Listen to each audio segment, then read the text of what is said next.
नमस्कार दोस्तों, स्वागत है आपका हमारे चैनल स्टडी विद पीके में। जी हाँ दोस्तों, आज हम आपके लिए लेकर आए हैं मध्य प्रदेश के प्राचीन इतिहास से संबंधित बहुत ही इंपॉर्टेंट क्वेश्चन। टोटल दोस्तों आपको इसमें 85 क्वेश्चन, जी हाँ दोस्तों 85 क्वेश्चन देखने को मिलेंगे, जो कि दोस्तों आपके मध्य प्रदेश के प्राचीन इतिहास को पूरा कवर कर लेंगे। जी हाँ दोस्तों, यहीं से आपको मध्य प्रदेश अगर इतिहास से क्वेश्चन पूछे जाते हैं तो प्राचीन इतिहास से दोस्तों आपको यही क्वेश्चन हर बार एग्जाम में पूछे जाते हैं, यहीं से आपको क्वेश्चन उठा के एग्जाम में दिए जाते हैं। ठीक है, तो दोस्तों वीडियो को अंत तक जरूर देखिएगा, सभी 85 क्वेश्चन आपके लिए बहुत ही इंपॉर्टेंट होने वाले हैं। तो चलिए दोस्तों, बिना किसी देरी के स्टार्ट करते हैं। अगर आप चैनल को पहली बार देख रहे हैं, इस चैनल पर अभी भी नए हैं दोस्तों, तो चैनल को सब्सक्राइब कर लीजिए और बेल आइकन पर प्रेस कर लीजिए, जिससे कि दोस्तों न्यू वीडियो के अपडेट्स आपको लगातार मिलती रहे और कोई भी वीडियो आपसे मिस ना हो। ठीक है, और दोस्तों वीडियो को अंत तक जरूर देखिएगा, वीडियो पसंद आए तो लाइक और शेयर जरूर कीजिएगा। दोस्तों अभी आपकी आगामी एग्जाम है MPPSC और MP कांस्टेबल की, जिसके लिए दोस्तों ये क्वेश्चन बहुत ही इंपॉर्टेंट होने वाले हैं। ठीक है, तो चलिए दोस्तों स्टार्ट करते हैं वीडियो, देखते हैं पहला प्रश्न क्या है। ठीक है, मध्य प्रदेश पुराने किस भू संहिता का क्षेत्र है? ये एग्ज़ाम में काफ़ी बार एग्जाम में पूछा गया है दोस्तों ये क्वेश्चन। ठीक है, बार बार भी बोले तो बिल्कुल गलत नहीं होगा, एग्जाम में बार बार ये क्वेश्चन पूछा जाता है कि मध्य प्रदेश पुराने किस भू संहिता का क्षेत्र है। तो किस का क्षेत्र दोस्तों? गोंडवाना लैंड का क्षेत्र है। याद रखिएगा, मध्य प्रदेश किस भू संहिता का क्षेत्र है? गोंडवाना लैंड का। ठीक है, याद रखिएगा, बिल्कुल रट के जाइएगा एग्जाम में। ठीक है, सेकंड नंबर क्वेश्चन है दोस्तों, यहीं पर दिया हुआ है आपको कि मध्य प्रदेश में किन स्थलों पर शैल चित्रों द्वारा आदि मानव के होने के प्रमाण मिले हैं। ठीक है, आपको बताना है कि किन स्थलों पर शैल चित्र मिले हैं जिनके द्वारा यह प्रमाणित होता है कि आदि मानव रहते थे, या आदि मानव के जो प्रमाण हैं होने के प्रमाण मिले हैं। ठीक है, तो दोस्तों कहाँ कहाँ मिले हैं? देखिए, होशंगाबाद में मिले हैं, आजमगढ़ की पहाड़ी में, रायसेन में मिले हैं, भीमबेटका में, और सागर के निकट। ठीक है, यहाँ पर आदि मानव के होने के प्रमाण मिले हैं। ठीक है, याद रखिएगा कहाँ कहाँ पर? होशंगाबाद, रायसेन और सागर के निकट। ठीक है ना, याद रखिएगा, बहुत ही इंपॉर्टेंट क्वेश्चन है। चलिए 3 नंबर क्वेश्चन और 4 नंबर क्वेश्चन देख लेते हैं क्या है। किस वेद के अंतर्गत मध्य प्रदेश की जीवनदायिनी नदी नर्मदा का उल्लेख रेवा के नाम से है? ठीक है, मोस्ट IMP क्वेश्चन है, आपको एग्जाम में पूछा भी जाता है कि प्राचीन काल में नर्मदा नदी को किस नाम से जाना जाता था, या ऋग्वेद में नर्मदा नदी को किस नाम से उल्लेख है। ठीक है, यहाँ आपको 2-3 प्रकार से प्रश्न पूछ सकता है। तो दोस्तों यहाँ पर पूछा गया है कि किस वेद के अंतर्गत प्रदेश की जीवनदायिनी नदी नर्मदा का उल्लेख रेवा के नाम से है। ठीक है ना, तो दोस्तों किस वेद में मिलता है इसका उल्लेख? ऋग्वेद में। ठीक है, याद रखिएगा, ऋग्वेद में उल्लेख मिलता है नर्मदा नदी का रेवा के नाम से। चलिए आगे बढ़ते हैं, 4 नंबर क्वेश्चन देख लेते हैं। कौन से स्थल पूर्व पाषाण युग से संबंधित नहीं है? ठीक है, आपको बताना दोस्तों कि वह कौन कौन से स्थल हैं जो पूर्व पाषाण युग से संबंधित नहीं है। शिवपुरी और ग्वालियर। ठीक है, शिवपुरी और ग्वालियर ऐसे स्थल है दोस्तों जिनका संबंध जो है वो पूर्व पाषाण युग से बिल्कुल भी नहीं है। ठीक है ना, याद रखिएगा, शिवपुरी और ग्वालियर हैं। क्वेश्चन नंबर 5 है, चंद्रगुप्त द्वितीय के अभिलेख कहाँ से प्राप्त हुए थे? ठीक है, आपको बताना है कि मध्य प्रदेश में किस जगह से चंद्रगुप्त द्वितीय के अभिलेख प्राप्त हुए। ठीक है ना, तो कहाँ से हुए थे दोस्तों? आपके सामने उत्तर दिया हुआ है, मालवा से। ठीक है, मालवा से, मध्य प्रदेश के मालवा क्षेत्र से चंद्रगुप्त द्वितीय के अभिलेख प्राप्त हुए। ठीक है, याद रखिएगा। चलिए आगे बढ़ते हैं, क्वेश्चन नंबर 6 और 7 देखते हैं क्या है। तो क्वेश्चन नंबर 6 है दोस्तों कि किस अभिलेख में सूर्य मंदिर के निर्माण का उल्लेख मिलता है? किस अभिलेख में मिलता है दोस्तों? मंदसौर। ठीक है, मंदसौर अभिलेख में सूर्य मंदिर के निर्माण का उल्लेख मिलता है। ठीक है, क्वेश्चन नंबर 7 है, किस अभिलेख में राजा को शरदकालीन सूर्य की भांति भी बताया गया है? आपको बताना दोस्तों कि किस अभिलेख में राजा को शरदकालीन सूर्य की भांति बताया गया है। ठीक है, तो दोस्तों किस अभिलेख में बताया गया है? तुमैन अभिलेख में। ठीक है ना, किस अभिलेख में बताया गया है दोस्तों? तुमैन अभिलेख में वर्णन है इसका। ठीक है, चलिए आगे बढ़ते हैं, क्वेश्चन नंबर 8 देख लेते हैं। धान नगरी पर आक्रमण की जानकारी किस लेख से मिलती है? ठीक है, आपको बताना दोस्तों कि धान नगरी पर आक्रमण की जानकारी किस लेख से मिलती है? मंगाई लेख से।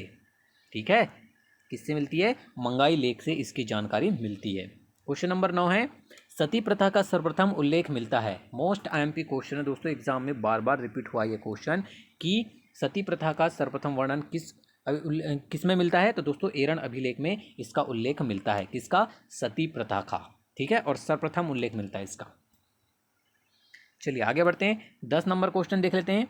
कौन सा राजवंश मध्य प्रदेश से संबंध रखता है?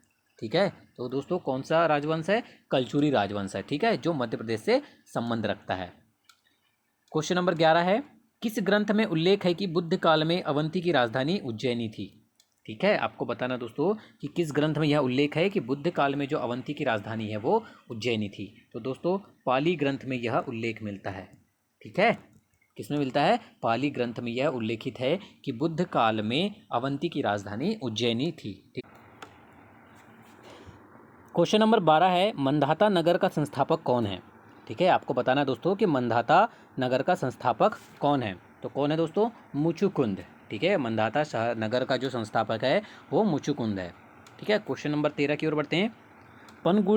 पन गुडरिया से प्राप्त हुए हैं। आपको बताना दोस्तों कि पन गुडरिया से क्या प्राप्त हुए हैं? शिलालेख। ठीक है, पन गुडरिया से क्या प्राप्त हुए हैं दोस्तों? शिलालेख प्राप्त हुए हैं। ठीक है, नेक्स्ट क्वेश्चन देखते हैं। क्वेश्चन नंबर 14 है, महाभारत युद्ध में वे जनपद जो पांडवों के साथ थे। ठीक है, आपको बताना दोस्तों कि महाभारत में वे कौन कौन से जनपद थे जो पांडवों के साथ थे, जिन्होंने पांडवों का साथ दिया था। तो दोस्तों वो कौन कौन से जनपद थे? काशी और वत्स। ठीक है, काशी और वत्स ऐसे दो जनपद थे जिन्होंने महाभारत के युद्ध में पांडवों का साथ दिया था, या वे पांडवे के साथ थे। ठीक है, 15 नंबर क्वेश्चन है, महाभारत युद्ध में वे कौन से जनपद हैं जो कौरवों के ओर से लड़े? आपको बताना दोस्तों कि जो कौरवों की ओर से लड़े थे वे कौन कौन से जनपद है। ठीक है, आपको ये भी पता चल गया कि पांडवों के साथ कौन थे? काशी और वत्स। अब आपको ये भी पता चल गया दोस्तों कि कौरवों के ओर से कौन लड़े थे? अवंती, निषद और अंधन।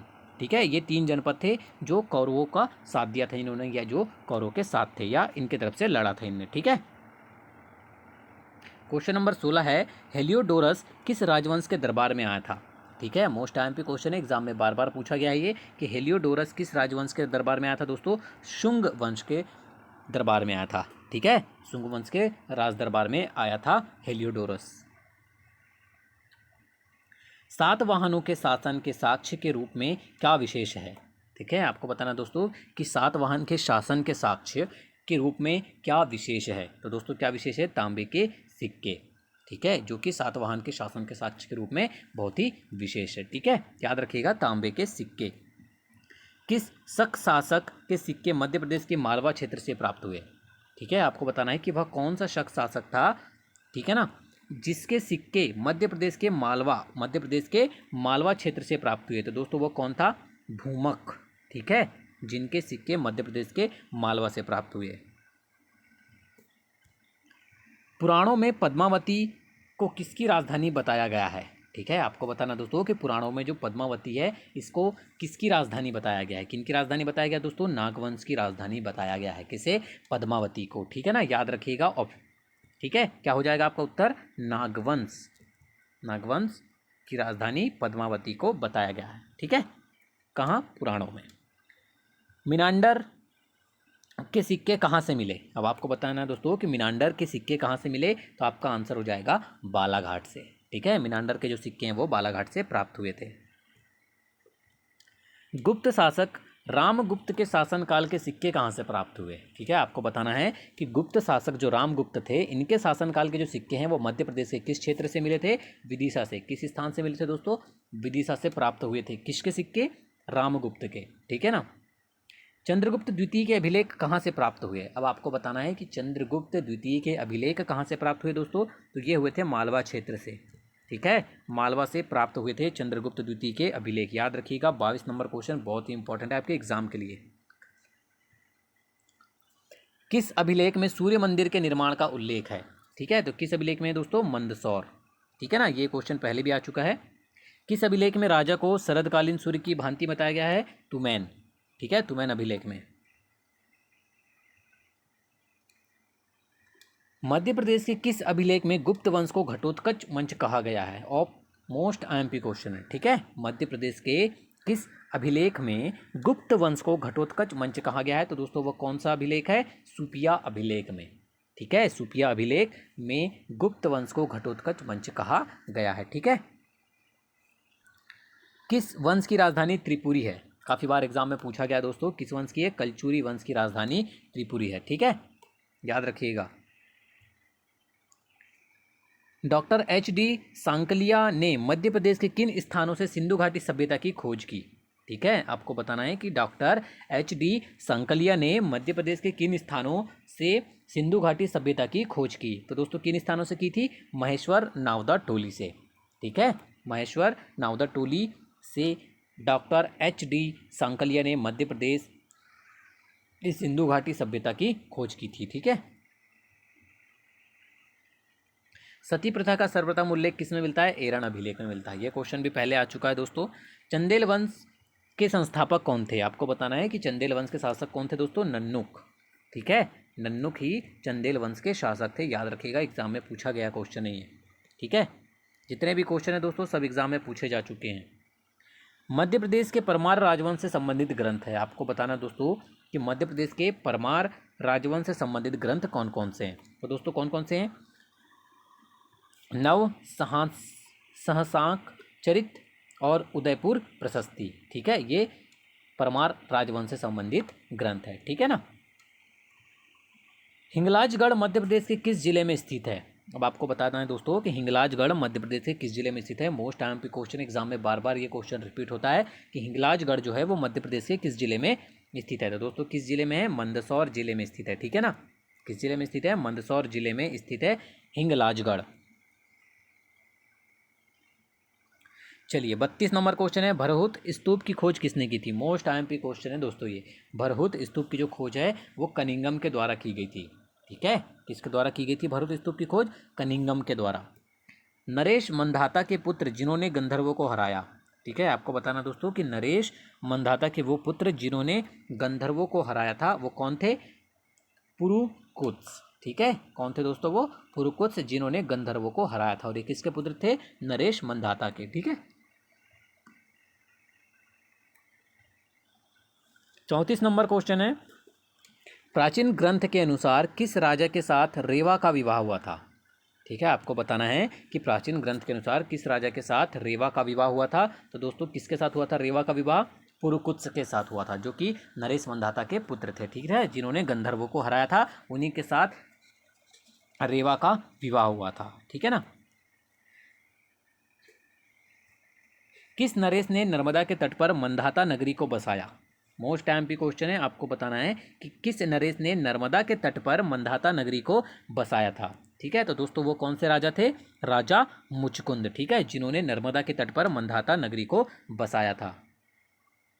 चलिए आगे बढ़ते हैं, क्वेश्चन नंबर 36 और 37 देख लेते हैं क्या है। ठीक है, तो क्वेश्चन नंबर 36 है दोस्तों, टुंडीकर किस शहर का प्राचीन नाम था? आपको बताना है टुंडीकर किस शहर का प्राचीन नाम था। आपको प्राचीन शहरों के प्राचीन नाम से क्वेश्चन एग्जाम में देखने को मिलते ही मिलते। ठीक है, तो टुंडीकर जो है दोस्तों किस शहर का प्राचीन नाम था? दमोह का। ठीक है, दमोह का प्राचीन नाम था टुंडीकर। रामायण काल के शत्रुघ्न के पुत्र शत्रुघाटी ने प्रदेश के किस स्थान पर शासन किया? ठीक है, आपको बताना दोस्तों कि रामायण काल के जो शत्रुघ्न थे उनके पुत्र शत्रुघाटी ने किस स्थान पर शासन किया था? विदिशा पर। ठीक है, किस स्थान पर शासन किया था दोस्तों? विदिशा पर शासन किया था। ठीक है ना, याद रखिएगा। चलिए 38 और 39 नंबर क्वेश्चन आपके सामने हैं। मध्य प्रदेश के मत्स्य जनपद के राजाओं ने महाभारत में किस पक्ष में युद्ध लड़ा था? आपको बताना है मध्य प्रदेश के मत्स्य जनपद के जो राजाओं हैं इन्होंने महाभारत के किस पक्ष से युद्ध लड़ा था? कौरवों की तरफ से या पांडवों की तरफ से? तो आपका आंसर हो जाएगा दोस्तों पांडवों की तरफ से। ठीक है, इन्होंने युद्ध लड़ा था, याद रखिएगा। 39 नंबर क्वेश्चन देखते हैं, कौन सी जनपद महाभारत युद्ध में पांडवों की ओर से युद्ध में शामिल नहीं हुई थी?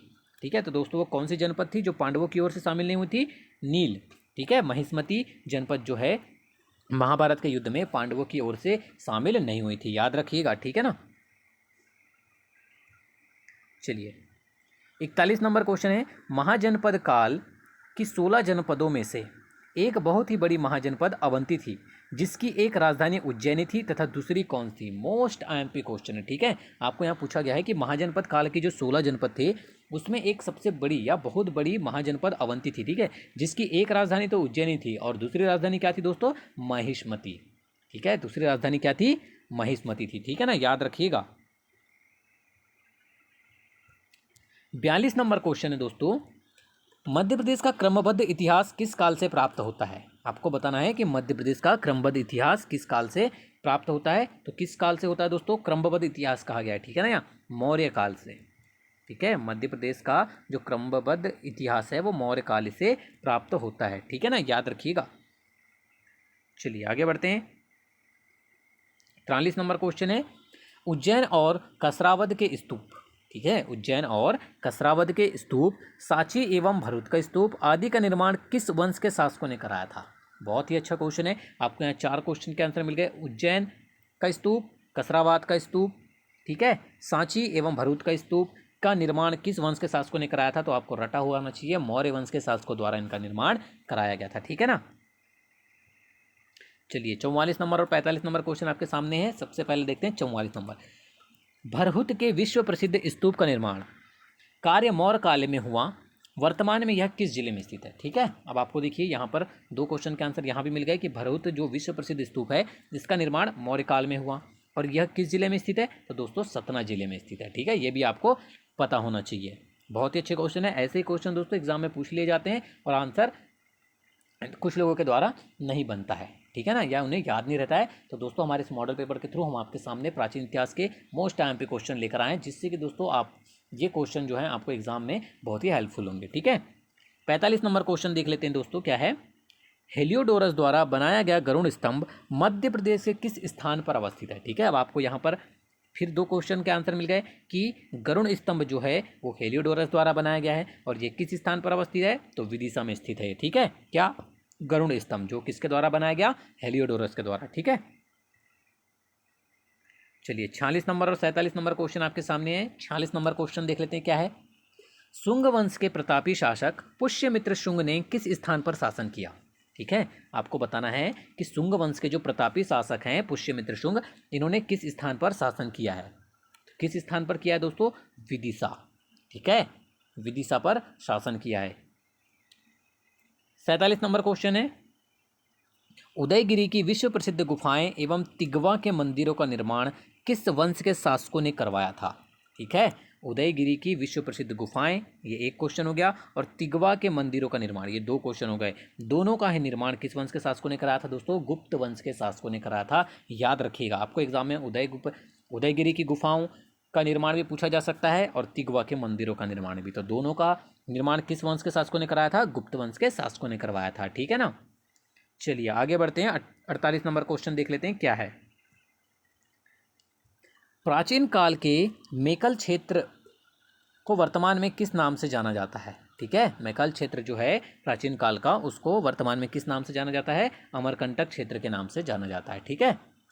यशोवर्मन किस वंश का पराक्रमी शासक था?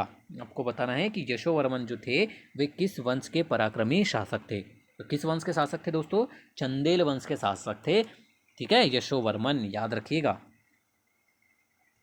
चलिए 50 नंबर क्वेश्चन है दोस्तों आपके सामने, मध्य प्रदेश के पुरातात्विक स्थल से अशोक के नाम की पुष्टि हुई है। आपको बताना है दोस्तों कि वह मध्य प्रदेश का कौन सा पुरातात्विक स्थल है जहाँ से अशोक के नाम की पुष्टि हुई है? गुर्जर, ठीक है, जो कि दतिया में स्थित है आपका, वहाँ से वो ऐसा पुरातात्विक स्थल है जहाँ से अशोक के नाम की पुष्टि हुई है, ठीक है ना। चलिए 51 और 52 नंबर क्वेश्चन आपके सामने दोस्तों, देख लेते हैं क्या है। तो दोस्तों 51 नंबर क्वेश्चन है आपका, कालिदास से किस ग्रंथ में दुष्यंत और शकुंतला की प्रेम कहानी का वर्णन है? मोस्ट IMP क्वेश्चन, ठीक है ना, रट लीजिएगा कि कालिदास के किस ग्रंथ में दुष्यंत और शकुंतला की प्रेम कहानी का वर्णन मिलता है? तो दोस्तों अभिज्ञान शाकुंतलम में, ठीक है, जो कि महाकवि कालिदास की एक रचना है, इनका एक ग्रंथ है, इसमें आपको दुष्यंत और शकुंतला की प्रेम कहानी का वर्णन मिलता है, ठीक है, अभिज्ञान शाकुंतलम में। क्वेश्चन नंबर 52 देख लेते हैं, क्या है, हय राजाओं में सबसे प्रतापी राजा कौन थे? ठीक है, जो हय वंश के राजा थे दोस्तों, उनमें सबसे प्रतापी राजा कौन थे? कीर्तवीर्य अर्जुन, ठीक है, कीर्तवीर्य अर्जुन जो हैं वो सबसे प्रतापी राजा थे, किनमें? हय राजाओं में। चलिए 53 नंबर देख लेते हैं क्वेश्चन, क्या है, ताम्रपाषाण संस्कृति से संबंधित स्थल कायथा किस जिले में स्थित है? ताम्रपाषाण संस्कृति से संबंधित स्थल है दोस्तों कायथा, वो किस जिले में स्थित है? तो ये है दोस्तों उज्जैन जिले में, ठीक है, किस जिले में स्थित है? उज्जैन जिले में स्थित है, याद रखिएगा, कायथा, ठीक है ना। चलिए 54 नंबर क्वेश्चन की ओर बढ़ते हैं, रामायण काल में मध्य प्रदेश के शासक कौन थे? ठीक है। अब आपको यहाँ पूछा गया दोस्तों कि रामायण काल के समय मध्य प्रदेश के शासक कौन थे? यदुवंशी नरेश मधु। ठीक है, यदुवंशी नरेश मधु जो हैं वो रामायण काल में मध्य प्रदेश के शासक थे। क्वेश्चन नंबर 55 है, मध्य प्रदेश के शहडोल जिले से कुषाण शासकों की निधि से किस शासक के सिक्के प्राप्त हुए थे? आपको बताना है कि मध्य प्रदेश के शहडोल जिले से कुषाण शासकों की निधि से किस शासक के सिक्के प्राप्त हुए थे दोस्तों? विम कैडफिसेस। ठीक है, किस शासक के सिक्के प्राप्त हुए थे? विम कैडफिसेस के। ठीक है, चलिए आगे बढ़ते हैं 56 नंबर क्वेश्चन की ओर। सांची के स्तूप की रेलिंग का निर्माण किस राजा ने करवाया था? अब आपको बताना है कि सांची के स्तूप की जो रेलिंग है इसका निर्माण किसके द्वारा कराया गया था? पुष्यमित्र शुंग के द्वारा कराया गया था। ठीक है ना, याद रखिएगा, पुष्यमित्र शुंग के द्वारा इनका निर्माण कराया गया था, सांची के स्तूप की रेलिंग का। 57 नंबर है दोस्तों आपके सामने। 6ठी शताब्दी ईसा पूर्व के 16 महाजनपदों में से वर्तमान में मध्य प्रदेश है। आपको बताना है कि 6ठी शताब्दी ईसा पूर्व के जो 16 महाजनपद थे इसमें से मध्य प्रदेश में वर्तमान में क्या है? अवंती। ठीक है, अवंती मध्य प्रदेश में स्थित है। ठीक है, चलिए आगे बढ़ते हैं 58 नंबर क्वेश्चन देखते हैं।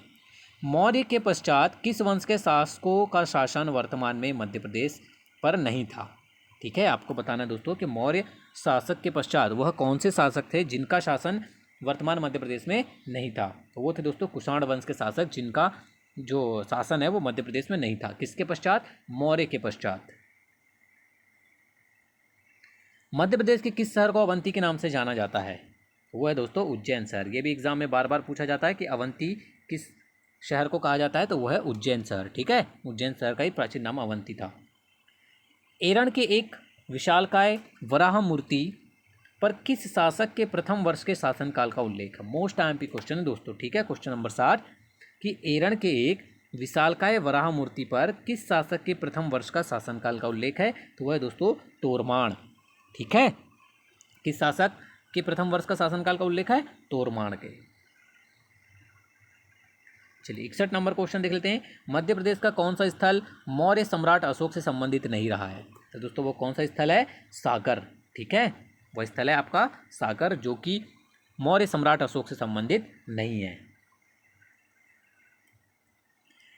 कलचुरी वंश के किस शासक को, क्वेश्चन नंबर 63 है, कलचुरी वंश के किस शासक को उसकी सैनिक उपलब्धियों के कारण हिंदू नेपोलियन कहा जाता है? मोस्ट आईएमपी क्वेश्चन है। ठीक है, कलचुरी वंश के किस शासक को उसकी सैनिक उपलब्धियों के कारण हिंदू नेपोलियन कहा जाता है? तो वो है दोस्तों कर्णदेव।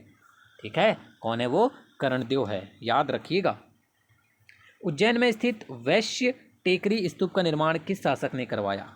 आपको बताना है कि उज्जैन में स्थित जो वैश्य टेकरी स्तूप है इसका निर्माण किसके द्वारा कराया गया था दोस्तों? मौर्य सम्राट अशोक के द्वारा। ठीक है, याद रखिएगा। 65 नंबर क्वेश्चन है, गुप्त वंश का राजकीय चिन्ह क्या था? मोस्ट आईएमपी क्वेश्चन है, याद रख के जाइएगा एग्जाम में। गुप्त वंश का राजकीय चिन्ह जो था वो था गरुण। ठीक है, ठीक है ना। चलिए 66 नंबर क्वेश्चन की ओर बढ़ते हैं। महाभारत कालीन अंगराज कर्ण की जन्मस्थली माना जाता है। अब आपको बताना है कि महाभारत कालीन अंगराज कर्ण की जो जन्मस्थली है वो है कुतवार आसन नदी। ठीक है, जो कि मुरैना में है। कुतवार आसन नदी मुरैना, याद रखिएगा।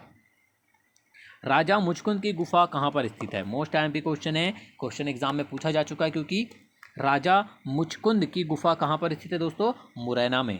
ठीक है, कहाँ स्थित है? मुरैना में स्थित है राजा मुचकुंद की गुफा। 68 नंबर क्वेश्चन है दोस्तों, विदर्भ के प्रतापी शासक भीमरथ की कन्या जिसका विवाह नलपुर के राजा नल से हुआ उसका नाम क्या था? ठीक है, तो दोस्तों उनका नाम क्या था? दमयंती। ठीक है, जो किनकी कन्या थी? विदर्भ के प्रतापी शासक भीमरथ की कन्या, और इनका विवाह किससे हुआ था?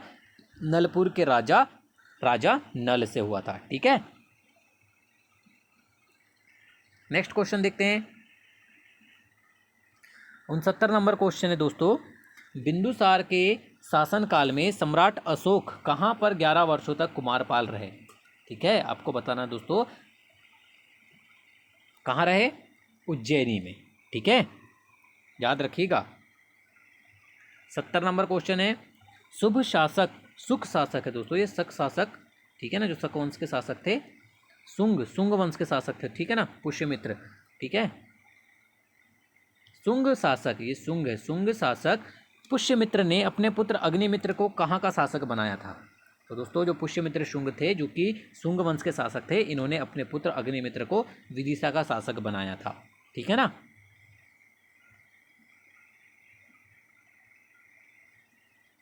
किस किले की दीवारों पर बिहारी सतसई के दोहे उत्कीर्ण हैं? आपको बताना दोस्तों कि किस किले की दीवारों पर बिहारी सतसई के दोहे, ठीक है ना, उत्कीर्ण है। तो दोस्तों वो कहाँ पर है, किन की दीवारों में? दतिया के किलों के दीवारों पर बिहारी सतसई के जो दोहे हैं वो उत्कीर्ण है, ठीक है ना, याद रखिएगा। महेश्वर का प्राचीन नाम क्या है? महेश्वर का जो प्राचीन नाम है दोस्तों वह है माहिष्मती, ठीक है ना, याद रखिएगा। 73 नंबर क्वेश्चन है, अवंती के राज्य में मुख्य नगर था? तो दोस्तों अवंती के राज्य में जो मुख्य नगर था वो था उज्जैन, ठीक है ना। चलिए 74 नंबर क्वेश्चन देखते हैं। कहा जाता है कि सम्राट अशोक की पत्नी यहाँ पैदा हुई थी, ठीक है, सीधा सीधा आपको पूछा गया है कि सम्राट अशोक की जो पत्नी है उनका जन्म स्थल कहाँ है? तो वो है दोस्तों विदिशा में, ठीक है। सम्राट अशोक की जो पत्नी है उनका जन्म स्थल विदिशा में है, याद रखिएगा। 75 नंबर क्वेश्चन है, प्राचीन अवंती महाजनपद की राजधानी थी, ठीक है, प्राचीन अवंती महाजनपद की जो राजधानी थी वो थी उज्जैन, ठीक है ना, याद रखिएगा। 76 नंबर क्वेश्चन है, सिंह राजा भागभद्र के दरबार में ग्रीक राजदूत हेलियोडोरस स्तंभ का निर्माण किसके समीप कराया था? ठीक है, राजदूत ने हेलियोडोरस स्तंभ का निर्माण जो है वो किसके समीप करवाया था? तो वो कराया था दोस्तों विदिशा के समीप, ठीक है ना, याद रखिएगा। 77 नंबर क्वेश्चन है, किस ग्रंथ में उल्लेख है कि बुद्ध काल में अवंती की राजधानी उज्जैनी थी? ये भी क्वेश्चन आपको पहले पूछा जा चुका है। तो वो कौन सा ग्रंथ है दोस्तों जिसमें यह उल्लेख है कि बुद्ध काल में अवंती की जो राजधानी है ये उज्जैनी थी? पाली ग्रंथ में इसका उल्लेख मिलता है, ठीक है ना। चलिए आगे बढ़ते हैं, 78 नंबर क्वेश्चन देखते हैं। मंधाता नगर का संस्थापक कौन है? ठीक है, या मंधाता नगर का जो स्थापना है वो किसके द्वारा की गई थी? वो की गई थी दोस्तों मूलचंद के द्वारा, ठीक है ना। चलिए 79 नंबर क्वेश्चन है, भूमरा का शिव मंदिर किस जिले में स्थित है? आपको बताना है कि भूमरा का शिव मंदिर किस जिले में स्थित है? तो वो है दोस्तों आपका सतना जिले में, ठीक है ना। कहाँ पर स्थित है? सतना जिले में स्थित है भूमरा का शिव मंदिर। 7 वाहनों के शासन के साक्ष्य के रूप में क्या अवशेष हैं? तांबे के सिक्के, ठीक है, क्या अवशेष मिले हैं दोस्तों? तांबे के सिक्के। 81 नंबर क्वेश्चन है, किस शक शासक के सिक्के मध्य प्रदेश के मालवा क्षेत्र से प्राप्त हुए हैं? तो दोस्तों वो कौन से शासक हैं? भूमक, ठीक है, जिनके शासन काल के जो सिक्के हैं, ठीक है ना, वो मध्य प्रदेश के मालवा क्षेत्र से प्राप्त हुए हैं।